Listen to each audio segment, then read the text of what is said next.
வணக்கம். நம்ம daily TNPSC 1 minute revision அந்த டாபிக்ல டெய்லியும் ஒன்றா பார்த்துட்டு இருக்கோம். அது மாதிரி இன்னைக்கு நம்ம பார்க்க போறது அயன் ஓர். இந்த அயன் ஓரை வந்து பாத்தீங்கன்னா 4 கேட்டகரியா வந்து பிரிச்சிருக்காங்க அயன் கண்டென்ட் வச்சு. ஸோ குட் குவாலிட்டி கண்டென்ட் அப்படின்னு சொல்லி பிரிச்சிருக்காங்க. அது மாதிரி 4 அயன் ஓர்ஸ் இருக்கு. So magnetite, hematite, limonite, siderite. இதுல அயன் கண்டென்ட் வந்து எவ்வளவு இருக்கு பாருங்க.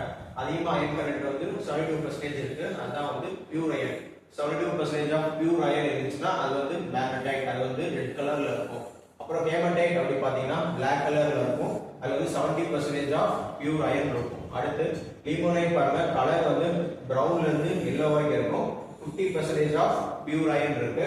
அப்புறம் சைட்ரைட் வந்து பிரவுன் கலர்ல இருக்கும்.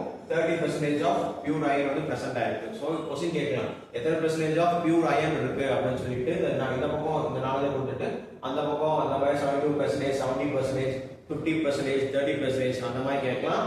அது மட்டும் இல்லாம மேக்னடைட் வந்து என்ன கலர்ல இருக்கும்? ரெட் கலர்ல இருக்கும். ஹேமடைட் வந்து பிளாக் கலர்ல இருக்கும். லைமோனைட் வந்து டார்க்ல வந்து பிரவுன் கலர்ல இருக்கும். சைட்ரைட் வந்து பிரவுன் கலர்ல இருக்கும். ஸோ இந்த மாதிரியும் கொஸ்டின் வந்து கேட்கலாம்.